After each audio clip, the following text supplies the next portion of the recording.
Hello guys. नवंबर 2025 की down to earth magazine जो है, डाउन टू अर्थ जो मैगजीन है उसमें कुछ आर्टिकल्स आए थे। तो मैंने 60 इंपॉर्टेंट आर्टिकल्स मैंने खोज रखे हैं। मैं उन सभी को डिस्कस करूंगा। आज मैं 2 आर्टिकल डिस्कस करूंगा। ऐसे ही मेरे रोज पूरे हो जाएंगे। ये बहुत इंपॉर्टेंट आर्टिकल्स हैं। और दोस्तों, ये क्यों कर रहा हूँ मैं? ये दोस्तों यूपीएससी सीएससी एग्जाम के लिए काफ़ी इंपॉर्टेंट है, जिसको आईएएस का एग्जाम बोल देते हैं हम लोग। है दूसरा है स्टेट पीसीएस, उसके लिए काफ़ी इंपॉर्टेंट है। तीसरा है कि आप एसएससी वगैरह भी दे रहे हो, तब भी आप देख सकते हो वीडियो को, फॉर नॉलेज पर्पस और बेटर अंडरस्टैंडिंग के लिए। ठीक है। और वैसे तो हमें ये पता होना चाहिए कि हमारे इन्वायरमेंट में क्या चल रहा है। तो इन्वायरमेंट को लेकर के एक जागरूक नागरिक वो देख सकता है किस तरीके से हमारे यहाँ पे ऐसे इवेंट घट रहे हैं जो कि इम्पोर्टेंट इवेंट हैं, इम्पोर्टेंट जो कि हमारे मौसम को बदल देते हैं एक तरीके से। तो शुरू करते दोस्तों हैं। टॉपिक नंबर 1 मैं इसको ले दे रहा हूँ नाम, और नाम टॉपिक का है क्लाउड वर्स्ट। अच्छा, इसमें मैंने एडिशन भी किया है करंट अफेयर का। अगर मान लो नवंबर का आर्टिकल है और आज और आर्टिकल आ गया है, तो मैंने उसको एडिशन भी किया है कुछ पॉइंट्स, लेकिन फिलॉसफी मेन और सेम रहेगी। डाउन टू अर्थ मैगजीन काफ़ी इंपॉर्टेंट, मैं कहूँगा दी मोस्ट इंपॉर्टेंट मैगजीन अगर कोई है तो आप इसको कवर कर लीजिए। इन्वायरमेंट के लिए आप आंख बंद करके सब कुछ आपका कवर हो जाएगा। अब मल्टी फेसेटेड क्राइसिस। ठीक। तो अब क्लाउड बर्स्ट क्या होता है, पहले डेफिनेशन दी गई उसमें है।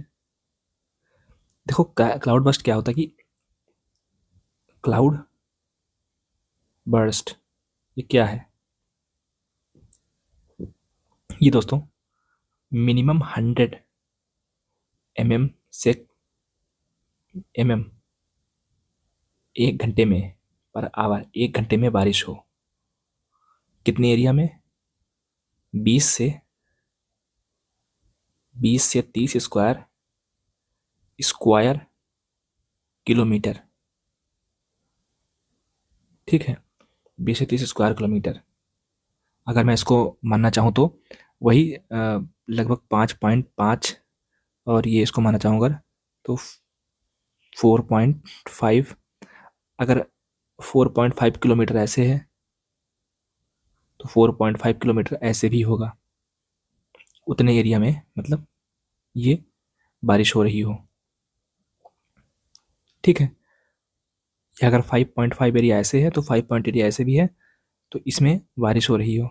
ये 5.5 किलोमीटर, ये भी 5, तो इस एरिया में बारिश हो रही हो कितनी? 100 mm से ज़्यादा, या 100 mm हर घंटे में, तब उसे बोल देंगे क्लाउड बर्स्ट। ठीक है। इसकी डेफिनेशन क्या है अगर मैं लिखना चाहूँ?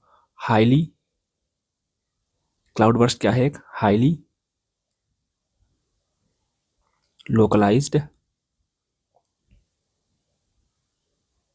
वेदर इवेंट विद रेनफॉल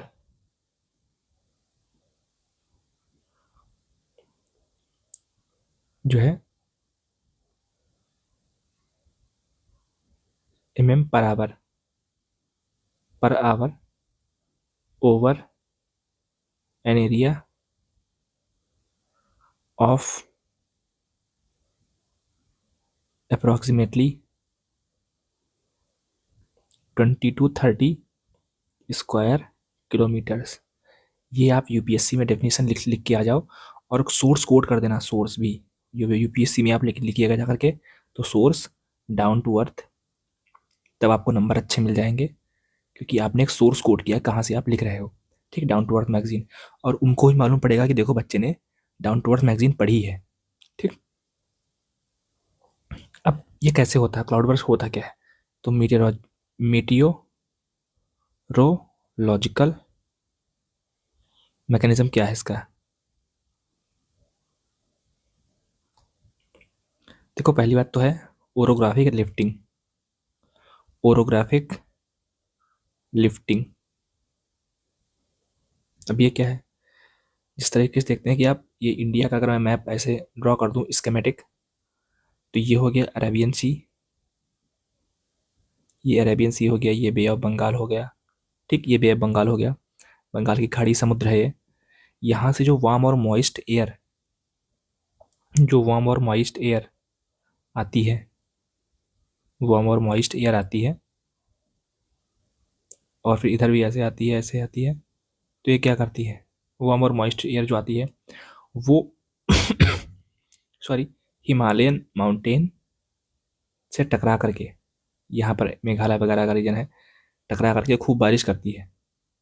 तो ये एक पहला कारण हो गया बारिश होने का। और फिर cumulo nimbus cloud, cumulo nimbus cloud,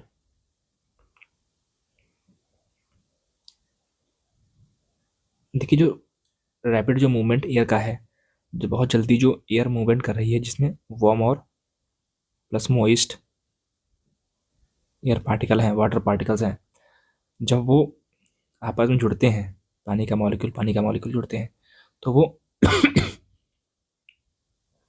towering cloud बनाते हैं, लगभग 15 किलोमीटर का, 15 किलोमीटर का, इतनी ऊंचाई का जो है टावरिंग क्लाउड बनाते हैं। तो वो एक चीज़ हो गई, क्यूमुलोनिम्बस क्लाउड्स। थर्ड है, हम क्लाउड फॉर्मेशन की बात नहीं कर रहे हैं, वो तो हम ज्योग्राफी में पढ़ते हैं, लेकिन यहाँ पे सिर्फ क्योंकि अगर उसको बताने बैठे तो टाइम बहुत लग जाएगा। फिर तीसरा है Langmuir precipitation, Langmuir precipitation, Langmuir precipitation process. ये क्या है, स्मॉल ड्रॉपलेट्स एक बड़े हैवी वाटर मॉलिक्यूल को एक जन्म देती हैं। ये आप लिखिए जाकर के यूपीएससी में, process Langmuir precipitation, MUIR, Langmuir precipitation process. इसमें स्मॉल वाटर ड्रॉपलेट्स जो है वो बिगर वंस को जन्म देती हैं। तो एक ये चीज़ हो गई। फोर्थ क्या रीज़न है, फोर्थ है वर्टिकल अपड्राफ्ट, वर्टिकल अपड्राफ्ट,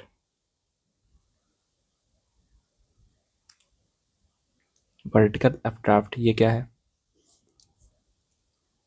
देखिए जब एयर जब ऊपर बढ़ती है तो जो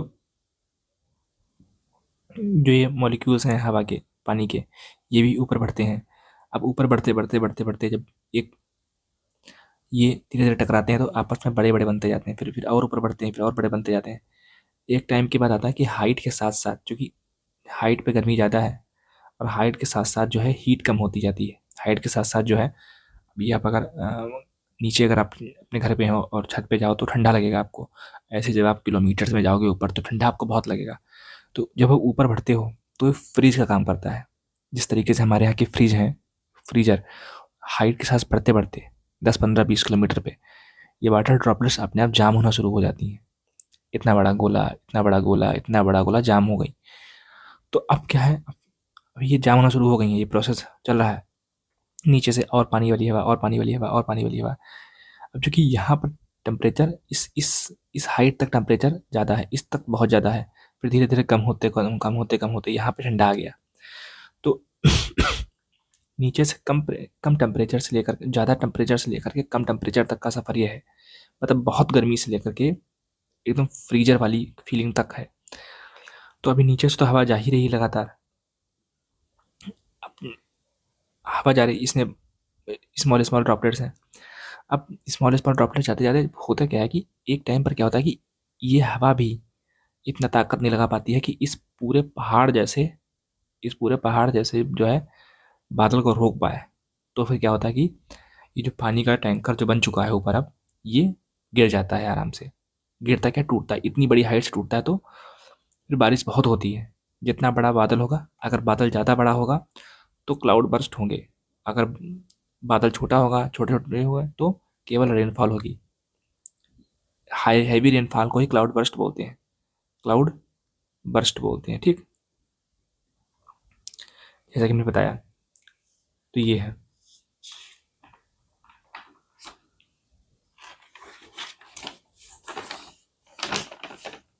अभी दोस्तों, अब ये कहाँ कहाँ ज़्यादा होता है, तो कितने पॉइंट हो गए थे हमारे, 4 पॉइंट हो गए थे, ये 5वां पॉइंट है। अब कहाँ कहाँ होता है ज़्यादातर ये, जोग्राफिकल हॉटस्पॉट्स कहाँ कहाँ है, जैसे कि उत्तराखंड, उत्तराखंड हो गया, हिमाचल हो गया, जम्मू कश्मीर हो गया। इन क्षेत्रों में ज़्यादा क्लाउड बर्स्ट होते हैं क्योंकि वहाँ पे माउंटेन की हाइट काफ़ी ज़्यादा है, और जब माउंटेन की हाइट के ऊपर चढ़ते हैं तो माउंटेन का सहारा होता है उनको एक, वो सीधे ट्रैवल नहीं कर पाते हैं, तो माउंटेन में उनको टकरा के ऊपर बढ़ना ही पड़ता है। जब बढ़ते ऊपर की तरफ हैं तब उनको ठंडक का महसूस होता है और वहाँ पर वो अपना बादल बनाते हैं, जो भी है। अभी रिसेंट ट्रेंड क्या देखा गया है, रिसेंट ट्रेंड क्या देखा गया है दोस्तों, 2025 का जो मानसून मानसून था, उसमें क्या है कि 8% ज़्यादा सरप्लस में ये देखा गया, सरप्लस देखा गया। क्यों? क्योंकि क्लाइमेट चेंज हमारा बहुत तेज़ी से हो रहा है। अभी दोस्तों यूपीएससी में, जैसा कि आप देखो, पता है यूपीएससी में, पता है आपको, मेंस में लिखना होता है, तो मेंस के लिए भी ये, वो भी मेंस के फॉर्डर है, लेकिन अब मैं देने जा रहा हूँ ये सिर्फ और सिर्फ मेंस के लिए। पहला पॉइंट क्या है, मैं ऐसे डिस्कस करूँगा। ए पॉइंट कि हिमालयन रीजन्स इतना वल्नरेबल क्यों है, why Himalaya region is vulnerable, क्यों इतना वल्नरेबल है। तो इस एक वाले में, ए एक में क्या है, फ्रेजाइल इकोलॉजी, फ्रेजाइल इकोलॉजी। ठीक, कैसे फ्रेजाइल इकोलॉजी, फ्रेजाइल का मतलब बहुत नाजुक, इसका है नाजुक। ये क्या है, नाजुक। अभी ये क्या मतलब है, देखो हिमालय जो है वो यंग फोल्ड माउंटेन है, तो अभी नए बने हैं, 3-4 करोड़ साल पुराने ही हैं। ठीक है, तो उनकी सॉइल अभी लूज है, अभी बच्चा है तो सॉइल उनकी लूज है, मतलब बहुत पक्की नहीं हो पाई है। अरावली की जो पत्थर है वो काफ़ी, या वेस्टर्न घाट्स क्या है, पत्थर ये काफ़ी टफ है, और हिमालय में इतना नहीं, इसीलिए वहाँ पे लैंडस्लाइड्स काफ़ी आती हैं। एक टाइम पर लैंडस्लाइड्स वेस्टर्न घाट वगैरह में भी आया करती थी, लेकिन चूंकि अब उनकी रॉक्स उनकी इतनी मजबूत हो चुकी हैं, रॉक्स इतनी मजबूत हो चुकी हैं कि वहाँ पे नम नहीं आती हैं, और प्लस वो हाइट में भी गिर गिर के लोअर हो गई हैं। हिमालय के अभी भी नई यंग में है, अभी उनकी जवानी आई नहीं है, अभी तो वो बच्चे हैं केवल। ठीक है, तो ये भी बात है, इसीलिए वहाँ पे डिजास्टर्स होते हैं, सेकेंडरी डिजास्टर्स होते हैं। सेकेंडरी डिजास्टर्स मतलब क्या है, क्लाउड बर्स्ट तो फर्स्ट डिजास्टर है, अब क्लाउड बर्स्ट होने की वजह से प्राइमरी डिजास्टर क्या है, प्राइमरी डिजास्टर क्या है, ये क्लाउड बर्स्ट वगैरह वगैरह। सेकेंडरी डिजास्टर क्या है, land slide plus mud flows. Landslide मतलब एक पहाड़ से बहुत बड़ा जमीन का टुकड़ा धस गया, तो ये लैंडस्लाइड हो गई, कि मतलब लैंड का स्लाइड होना, जमीन के टुकड़े का डिस्प्लेस हो जाना हाइट की वजह से, उसे बोलते हैं लैंडस्लाइड। और लैंडस्लाइड जब होती है तो आसपास पानी वगैरह होता है, तो उसमें बहुत कीचड़ कूड़ा कचड़ा सब आता है, तो उसे मड फ्लो बोलते हैं, MUD, मड फ्लो बोलते हैं उसको, है मड फ्लो। ये बहुत बड़ी मात्रा में होता है, अगर मतलब इसकी मड फ्लो बनाई जाए तो कई हजार तालाब के बराबर मड फ्लो होता है इसमें, तो ये एक फैक्टर है। ए का सेकंड वाला पॉइंट मैं क्या लिखना चाहूँगा, क्लाइमेट चेंज। ये तो मतलब जड़ है, क्लाइमेट चेंज देखो, जो वार्मिंग है, जो गर्म हो रहा है, वार्मिंग हिमालय में ज़्यादा है, हिमालय में ज़्यादा है ग्लोबल एवरेज से। तो ये भी एक पॉइंट है। कैसे? वार्म एयर जो है, वार्म एयर के पास ज़्यादा कैपेसिटी है, लगभग 7% ज़्यादा कैपेसिटी होती है पानी को पकड़ने की। मतलब आप कह रहे हो कि वार्म एयर एक चुंबक है जो 7% ज़्यादा पानी को पकड़ सकती है। ठीक है। जैसे एक आदमी है जिसने, मान लो एक आदमी है 30 साल का, एक भी आदमी वो भी 30 साल का। अभी इसकी कैपेसिटी, इसने ऑलरेडी 4 रोटी खा ली है, इसकी रोज की भूख है 10 रोटी की, लेकिन इसने 4 रोटी खा ली है। इसकी भी 10 रोटी भूख है, लेकिन इसने सिर्फ 2 रोटी खाई है। ये है वार्म वाटर, ये है वार्म एयर, और ये है कूल एयर। अब बताओ, ज़्यादा रोटी कौन खा सकता है? अभी भी है ये। क्योंकि ये कैसे खा सकता है? क्योंकि इसका पेट खाली है, तो इसीलिए वार्म वाटर की कैपेसिटी ज़्यादा होती है खाने की। थर्ड पॉइंट क्या है? ये में 3 पॉइंट, थर्ड पॉइंट क्या है? थर्ड पॉइंट है एंथ्रोपोजेनिक, एंथ्रोपोजेनिक प्रेशर। ये कैसे क्या काम करता है? पहली बात तो है अनप्लैंड अर्बनाइजेशन, अनप्लैंड अर्बनाइजेशन। दूसरा क्या है? Deforestation, deforestation. अब ये कैसे करता है? अनप्लैंड अर्बनाइजेशन क्या करता है? जैसे मान लो अभी आपने एक सिटी बना दी, उसमें सड़कें हैं, उसमें बहुत सारी बिल्डिंग्स हैं, बिल्डिंग्स गिट्टी पत्थर से बनी हुई होंगी, अस्पताल हैं वगैरह वगैरह, बहुत लाखों मकान यहाँ पे है। अभी क्या है कि यहाँ पर हीट ज़्यादा ट्रैप होती है, कंकड़ पत्थर ज़्यादा ट्रैप करेंगे। अगर पेड़ पौधे होते तो इतना नहीं होता पाता, या पेड़ पौधे हीट को, हीट से अपना खाना बना लेते, है ना, CO2 प्लस H2O करके अपना ग्लूकोज बना लेते अपना सनलाइट की प्रेजेंस में। अभी यहाँ पर तो पेड़ बचे नहीं, तो ये हीट सिर्फ इनमें ट्रैप हो जाएगी। ये हीट क्या होगी? इनमें ट्रैप हो जाएगी। जब हीट ट्रैप हो जाएगी तो वार्म एयर बनेगी, और वार्म एयर क्या करती है? उसकी होल्डिंग कैपेसिटी ज़्यादा होती है। Water holding capacity, water holding capacity warm air की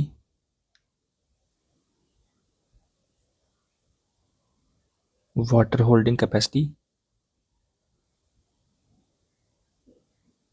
कैपेसिटी ज़्यादा होती है।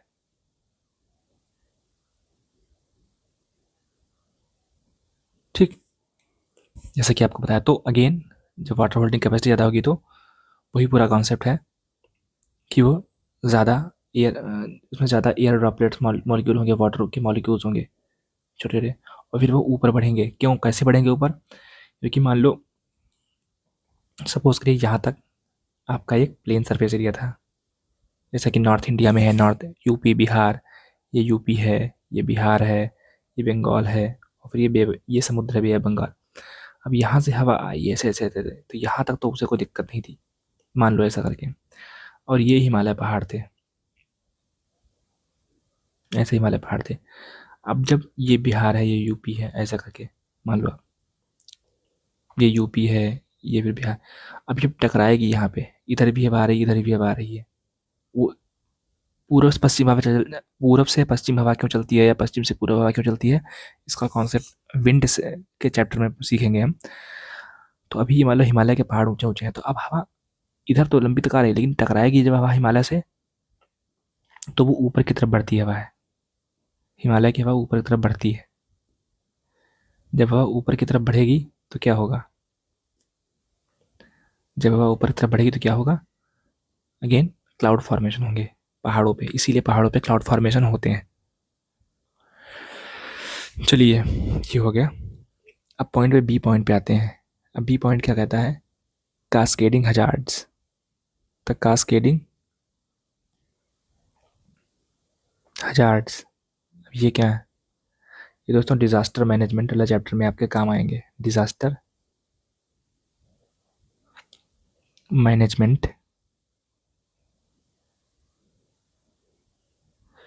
वाले चैप्टर में आपके काम आएंगे। ये क्या है? क्लाउड बर्स्ट जो है,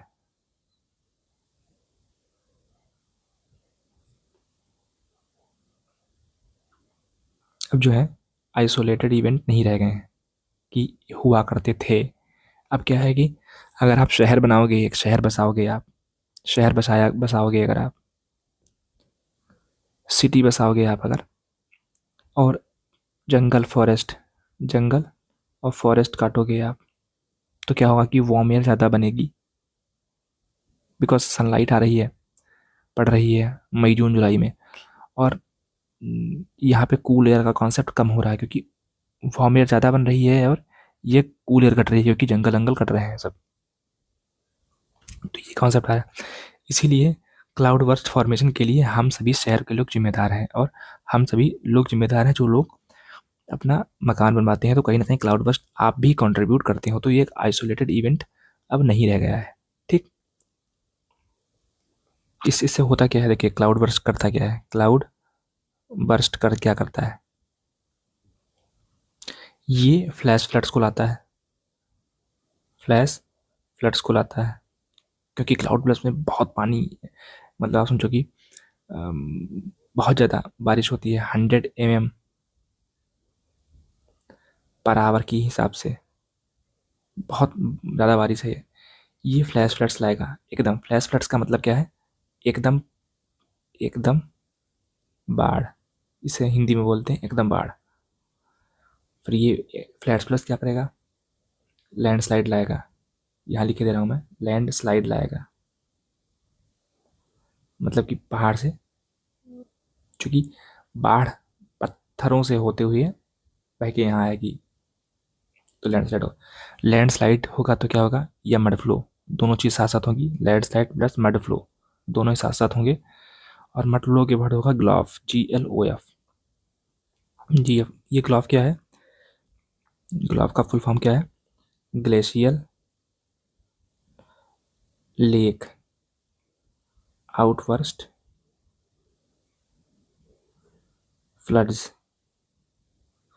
कि मतलब जो ग्लेशियर था, वो जब फटा तो उससे जो फ्लड आई, तो अगेन वही बात है। और दूसरा डेटा बताता है डाउन टू अर्थ का, आप ये कोट कर सकते हो, डाउन टू अर्थ का अपने मेंस एग्जाम में कोट कर सकते हो। द हिंदू वगैरह के आर्टिकल्स इंपॉर्टेंट होते हैं, लेकिन ये डाउन टू अर्थ मैगजीन के आर्टिकल उनसे भी ज़्यादा इंपॉर्टेंट है। इनकी क्वालिटी काफ़ी अच्छी होती है। 2025 में क्या हुआ? डेवस्टेशन जो था वो हिमाचल में प्लस उत्तराखंड में, दोनों में काफ़ी ज़्यादा देखने को मिला है। कैसे मिला है? Clear reflection of global climate crisis, इस वजह से। ठीक, अभी ये हो गया, लेकिन अब चैलेंजेस क्या क्या है हमारे सामने? Challenges in mitigation. मिटिगेशन का मतलब होता है कम करना, हिंदी में बोलते हैं कम करना। ठीक, पहली बात तो हमारे पास कमी ये है कि हमारे पास फोरकास्टिंग सिस्टम नहीं है। फोरकास्टिंग फोरकास्टिंग लिमिट्स हमारे पास है। हम इतनी छुटपुट घटनाओं को, इतनी जल्दी हो रही है, हम उसको नहीं कर पा रहे हैं। नंबर 2 क्या है? Doppler weather radars. हमारे पास डॉपलर वेदर जो रडार्स हैं वो काफ़ी काम करना बंद कर देते हैं। क्यों? क्योंकि हिली स्लोप है, यहाँ पे रडार लगा हुआ है। अब लैंडस्लाइड हो गई तो वो वही हिल गया, गिरा कर, तो कैसे करोगे आप? थर्ड बात है, और ये ब्लाइंड स्पॉट भी क्रिएट करता है। ये हिली टेरेन आप लिख सकते हो यहाँ पे। हिली टेरेन जो है क्रिएट्स ब्लाइंड स्पॉट। अब तीसरा क्या है? प्रिपेयर्डनेस। प्रिपेयर्डनेस,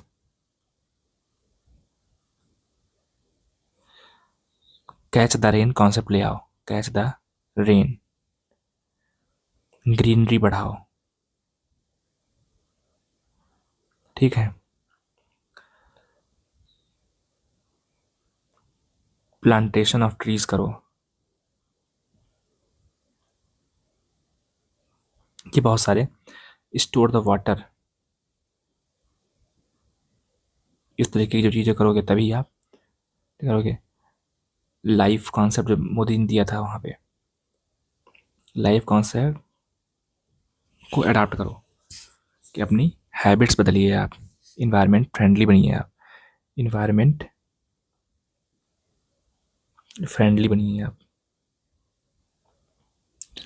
तो ये सारी चीज़ें इसमें हैं जिनको आप कर सकते हो।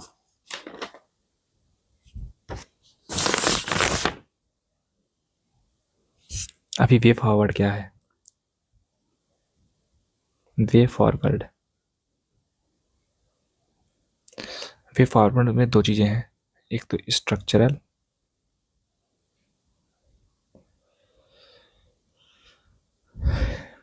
स्ट्रक्चरल मेजर्स में क्या कर सकते हैं? कोड्स कुछ हम इम्प्लीमेंट कर सकते हैं गवर्नमेंट के द्वारा। कोड्स कैसे? Codes risk sensitive urban planning, urban planning loss को अमेंड करके, अमेंड लॉस को अमेंड करके हम कर सकते हैं, ये अमेंडमेंट कर सकते हैं नियम। बिकॉज ऐसा क्यों करेंगे हम? Because climate change is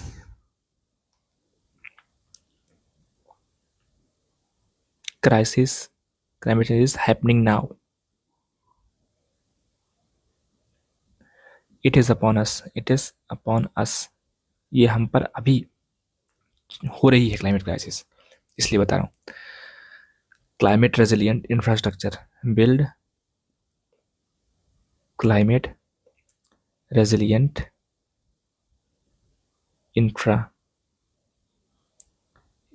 Aravalli को तोड़, जो अरावली में जो हो रहा है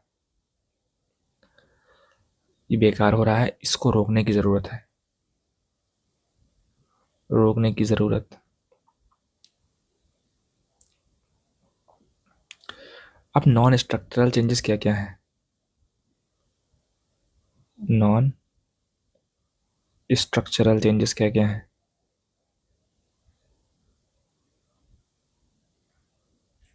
क्या क्या है non structural changes? Multi hazard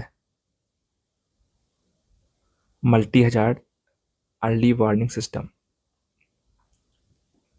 ठीक, अर्ली वार्निंग सिस्टम। सेकंड क्या है? Climate based adaptation, community based adaptation, ऐसा कि बोल चुका हूँ मैं, कम्युनिटी बेस्ड अडेप्टेशंस ये करना है। जैसे कि फर्स्ट रिस्पॉन्डर वगैरह वगैरह कौन होगा, इस तरीके से हम कर सकते हैं, क्योंकि ये हम पे आने वाले ही में बढ़ने वाला है। फिर एफॉरेस्ट्रेशन, जैसा कि बोल चुके हैं, एफॉरेस्ट्रेशन वगैरह करना है। बायो इंजीनियरिंग, बायो इंजीनियरिंग कर सकते हो। दोस्तों ये काफ़ी अच्छा टॉपिक था तो मैंने कवर किया। मेंस के लिए बहुत कुछ फॉर्डर है, अगर ऐसा कुछ आता है तो मेंस में लिख सकते हो आप, कई पॉइंट्स आप डायरेक्ट लिख सकते हो, तो क्वेश्चंस इसमें काफ़ी आप कर सकते हो, नंबर अच्छे पा सकते हो। थैंक यू वेरी मच, आज के लिए इतना ही। एक टॉपिक कवर कर चुके हैं, अगला टॉपिक हम अगले दिन कवर करेंगे, ठीक है। धन्यवाद।